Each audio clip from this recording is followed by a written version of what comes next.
ദിക്റുകളിലും സ്വലാത്തുകളിലും അല്ലാഹ് എന്ന ജലാലത്തിന്റെ ഇസ്മതിലുണ്ട്. വളരെ വ്യക്തമാണ്. അല്ലാഹുവിനെ ഓർക്കുക, ഫദ്കുറൂനി അദ്കുറുക്കും, എന്നെ നിങ്ങൾ ഓർത്താൽ നിങ്ങളെ ഞാൻ ഓർക്കുമെന്ന് അല്ലാഹു പഠിപ്പിക്കുകയാണ്.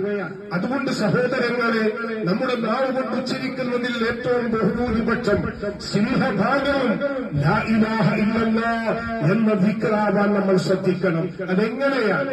അൻഫാസിന്റെ ദിക്റിനെ സംബന്ധിച്ച് ബഹുമാനപ്പെട്ട ശൈഖ് സൈനുദ്ദീൻ അഹ്മദ് റളിയല്ലാഹു അൻഹു അത്തന്റെ അതിക്കയുടെ അവസാന ഭാഗങ്ങളിൽ അത് രേഖപ്പെടുത്തപ്പെടുന്നത് കാണാൻ. അൻഫാസിന്റെ ദിക്ർ അവൻ ഉച്ചരിക്കുന്ന അവന്റെ ശ്വാസോച്ഛ്വാസം വരെ അല്ലാഹ് എന്ന ജലാലത്തിന്റെ ഇസ്മ കൊണ്ടാവണം.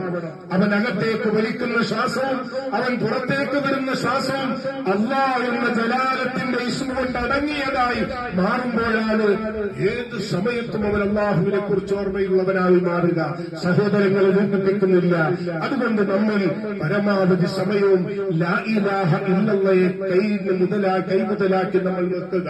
ഏത് സന്ദർഭങ്ങളിലും എല്ലാ സമയങ്ങളിലും ലാ ഇലാഹ ഇല്ലല്ലാഹയെ നമ്മുടെ ജീവിതത്തിൽ സ്വാധീനിപ്പിക്കാനും നമുക്ക് സാധിക്കണം. നമ്മുടെ സംസാരങ്ങൾ ലാ ഇലാഹ ഇല്ലല്ലാഹയ്ക്ക് വിരുദ്ധമാണോ?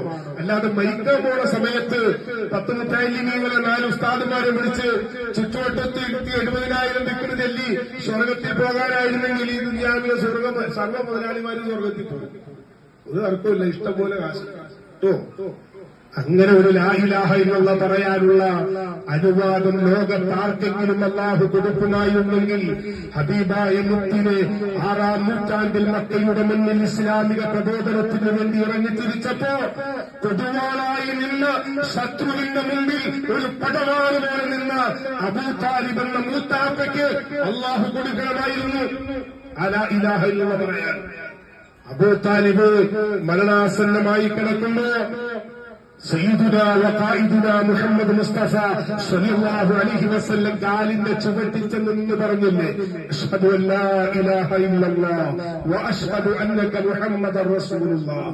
ഈ ഒരൊറ്റ കലിമത്ത് ഉച്ചരിച്ചാൽ വല്ലാഹി മുത്താപ്പ നിങ്ങളെ ഞാൻ സ്വർഗത്തിൽ കടത്താമെന്ന് സാദിഖുൽ മസ്തൂഖായ മുഹമ്മദ് മുസ്തഫ സ്വല്ലല്ലാഹു അലൈഹി വസല്ലം